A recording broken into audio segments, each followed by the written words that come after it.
Okay, good. Okay, here we go.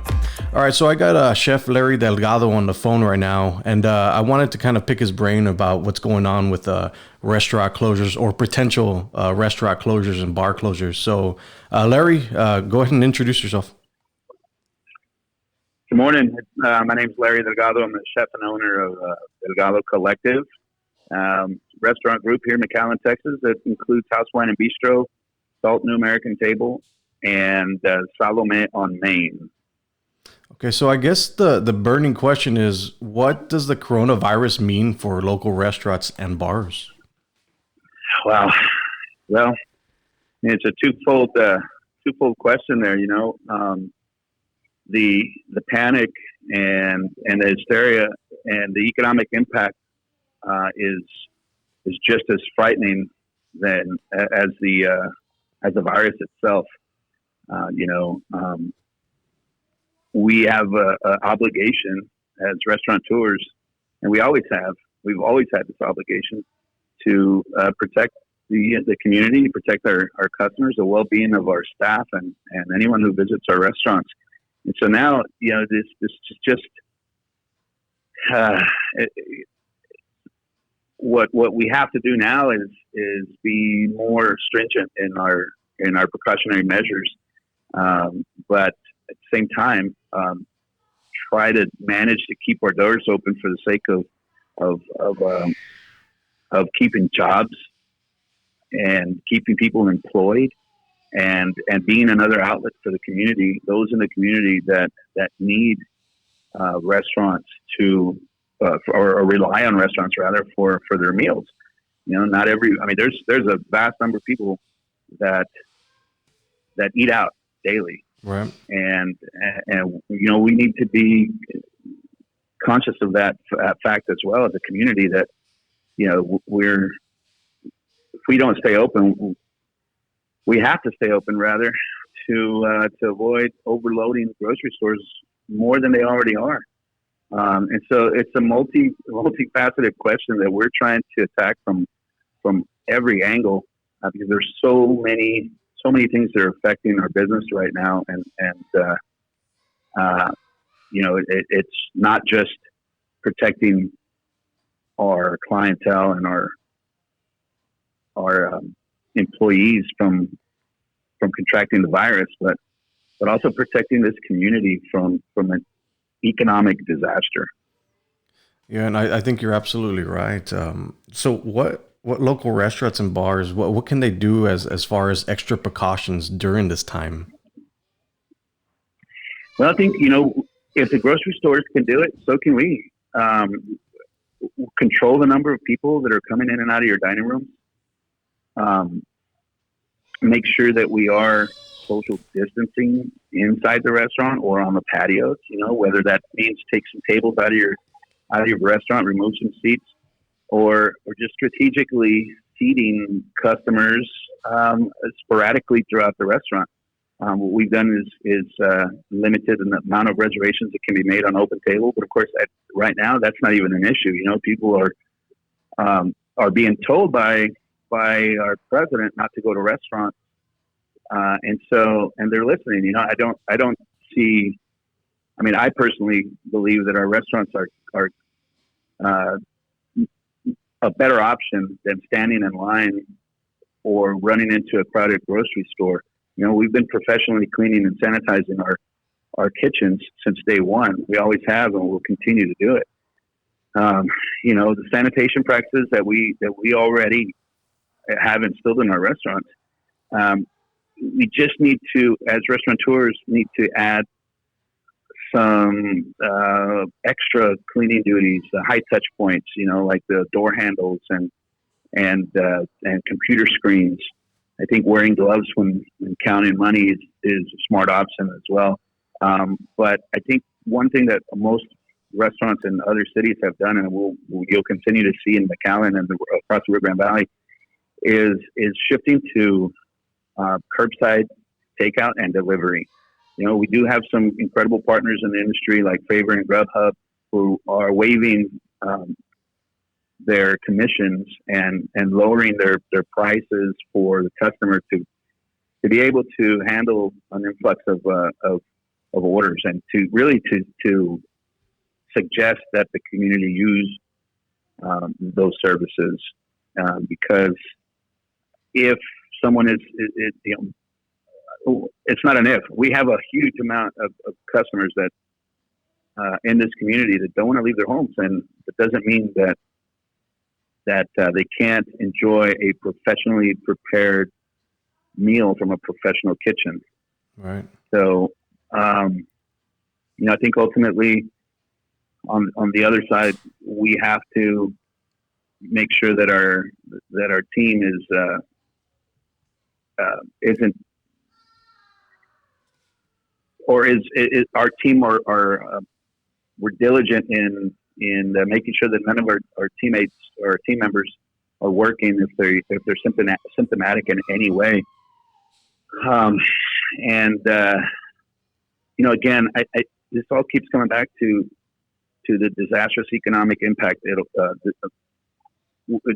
we're possibly facing if restaurants close. I think that if we're safe in our practices and we're diligent in our sanitation, then dining at a restaurant is a safe option. I can hear the hesitation and the stress in your voice. I can imagine these past few weeks have been kind of a headache for you. Oh boy, I like my chicken fried. I like my potatoes fried. I don't know that I can handle much more of a fried brain. So I guess from the boss's point of view, the one that oversees everything, how can other business owners that are going through the same thing kind of deal with this? It's a slippery slope. We don't know. We're in uncharted territory, and so we're kind of writing the script as we go, and rewriting the playbook. It's a new day, and I think that, again, just going back to this idea that this is a twofold challenge for us. One, we need to keep the public safe. Two, we need our economy. We need to keep our economy safe. We need to keep people employed. So I think that it's just a matter of, it's a balancing act. It's a balancing act between the two. We're doing the best we can. I would suggest that any other business owners seek out forums where their trade association, especially if you're a restaurateur.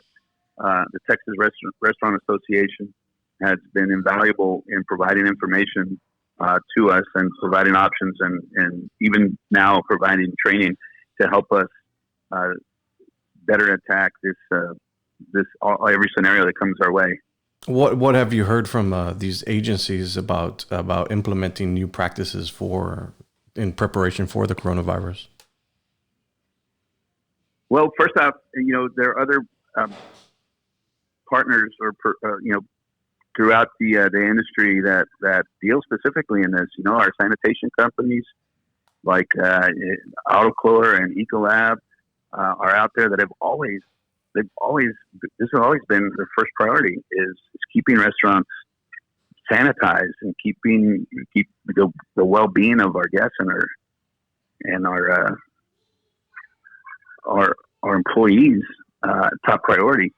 And so, aside from the additional practices and the additional cleaning duties that we have, as it stands right now, a lot of restaurants have additional servers or cooks or their staff members literally cleaning, or one person that's their only job for the day. Mm-hmm. I don't know. I kind of got sidetracked here for a second, but yes, what did you ask me? There's 1,000 things going on in my restaurant right now. No worries. I won't take up too much of your time, but just any. You asked me something I wanted to answer, but I went the wrong way. It's just what practices have these agencies implemented?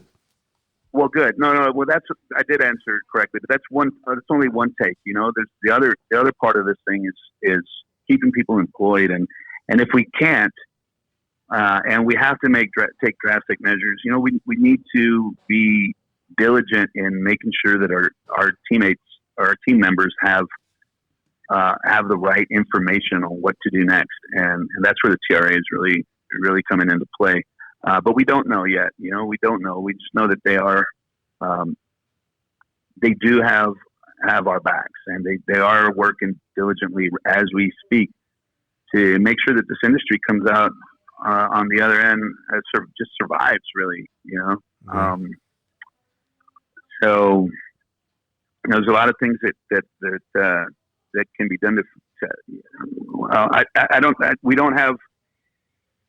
I'll just give you one example right now. There's a bunch of initiatives out there, but one particular one is if we are doing carry out, it'd be very helpful for us to be able to sell alcohol as well, sell a bottle of wine, so a specialty cocktail or something of that nature. And so we're hoping that something like that comes through in the next day, or by the end of the day, rather, that will alleviate or at least loosen some of the restrictions on us to be able to do that, to be able to offer our full scope of product to the customer, be it delivery or curbside. Is that already in talks with different agencies? Oh yeah.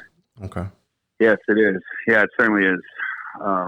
KBC is on it. It hasn't. Nothing's been declared as of yet, but I believe that TRA is working very hard to make sure that our we have other options, and that we can explore any option that we may have at our fingertips to, again, just to get by this thing, to survive and come out the other end unscathed. No, definitely, Chef. Any other insight that you can share with us that you might have heard that nobody else has? Wow. No, I think that we're all in this together, and at the end of the day, what we all want is that for our community, not only our local community, but our global community to just come out of this thing alive. Yeah. And I do mean that. I say that, literally and metaphorically. Yes, we have to be serious about preventing the spread of this virus, but I think we have to be just as serious about protecting our economy, be it local, state, or global. I just wanted to share with your listeners, if there's any restaurateurs out there that are looking for some more support, there's a webinar this afternoon at 2 p.m. The Texas Restaurant Association will be moderating to help anyone that's struggling with the transition from to-go or curbside. And Jessica, my wife, and a couple other restaurateurs will be the panelists. Over 300 restaurants statewide are already scheduled to log on. So I'd urge any local restaurateurs that are considering the transition or struggling with the transition to log on to Texas Restaurant Association webinar at 2 p.m. today. At 2 p.m. Okay, great. Okay, we got that, Chef. Chef, I'd like to thank you for your time and good luck in these next few weeks. As always, if there's anything that you need from me or anything that I can do for you, just please let me know. And, I don't mind. Thank you. I appreciate the call. All right, Chef. Thank you. Thank you. Have a good day.